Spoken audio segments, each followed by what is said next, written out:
សួស្តីអ្នកនរគ្នាថ្ងៃនេះខ្ញុំមកបង្រៀនអ្នកនរគ្នាអំពីការតម្លើងសារ S នៅលើ VMware ជាដំបូងអ្នកនរគ្នាចុច create ជ្រើសយកពាក្យ typical នេះហើយយកពាក្យ next មកហើយបន្ទាប់មកឡើយនេះយក I will install the operating system later ចុច next កន្លែងនេះយក Linux ហើយរកពាក្យថា CentOS 864 bit បន្ទាប់មកចុច next ហើយយើងដាក់ឈ្មោះឲ្យវាមកអញ្ចឹងខ្ញុំដាក់ឈ្មោះថា M1 CentOS អញ្ចឹងកន្លែងនេះយើងហើកន្លែង stop វាមក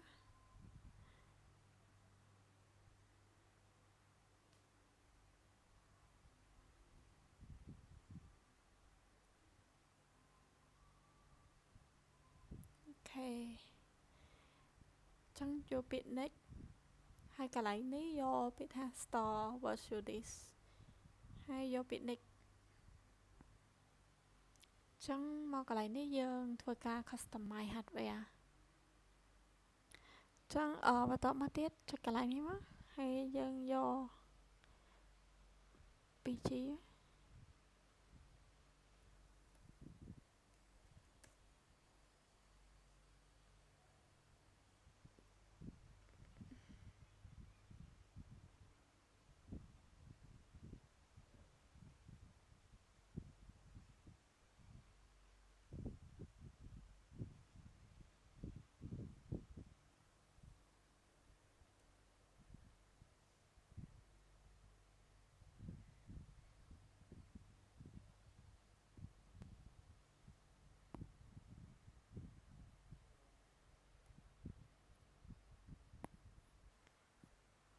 ហើយចូលមកដល់ processor កន្លែងនេះខ្ញុំយកមួយដូចគ្នាចូលមកកន្លែងនេះយក ISO image file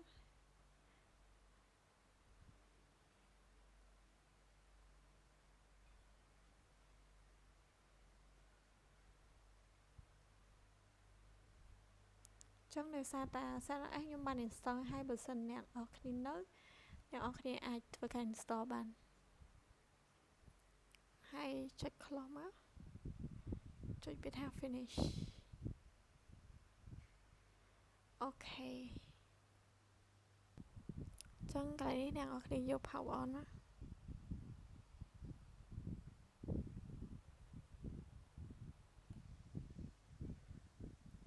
ចឹងកន្លែងហ្នឹងអ្នកនរគ្នាចុច arrow key ឡើងលើមក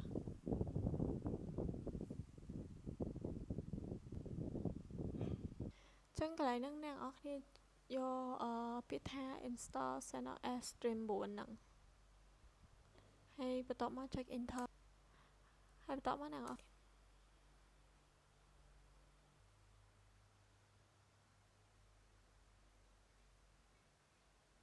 ចឹងអ្នកនរគ្នាចាំ play ទៅ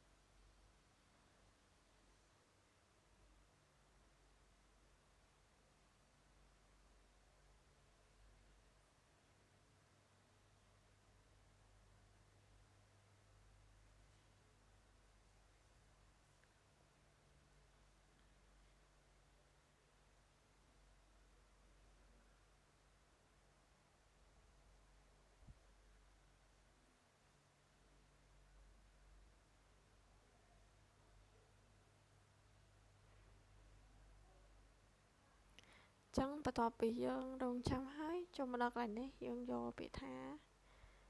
English ហើយយក United States ហើយចុច continue មក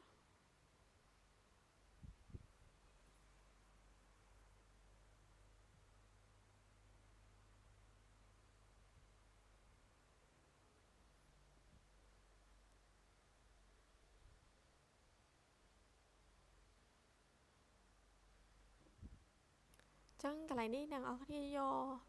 server នេះមកហើយចុចពាក្យ done ហើយចូលកន្លែង installation នេះមក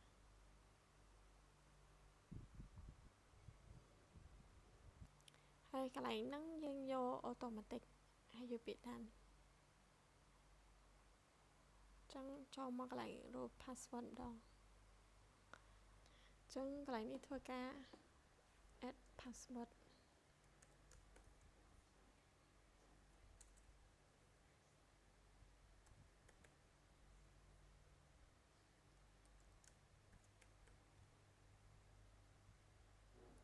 ហើយពាក្យថា done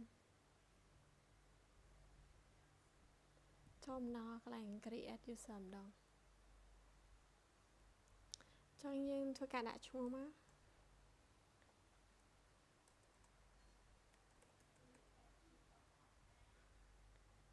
ហើយធ្វើការបំពេញ password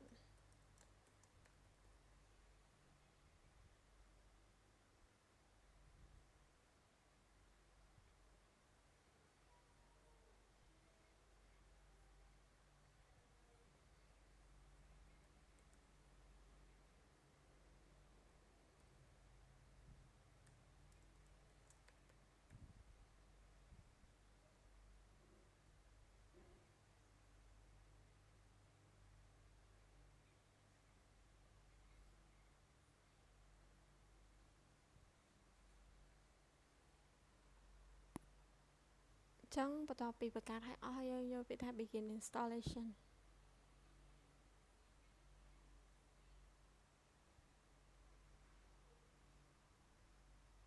ចឹងកន្លែងនេះអ្នកទាំងអស់គ្នាធ្វើការរងចាំតិចដោយសារវារៀងយូរ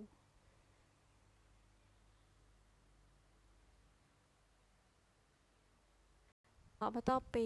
install ហើយយើងចុចកន្លែងនេះមក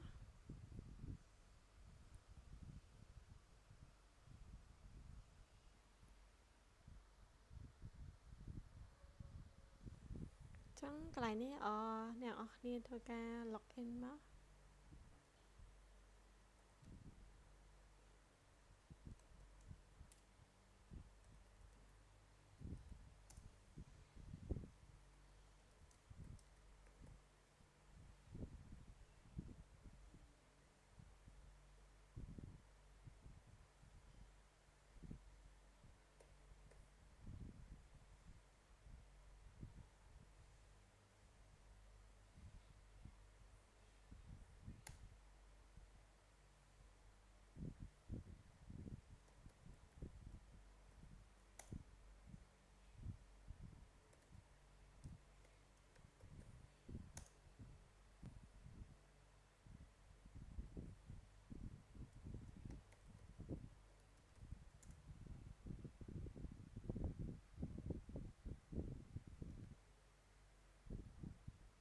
អញ្ចឹង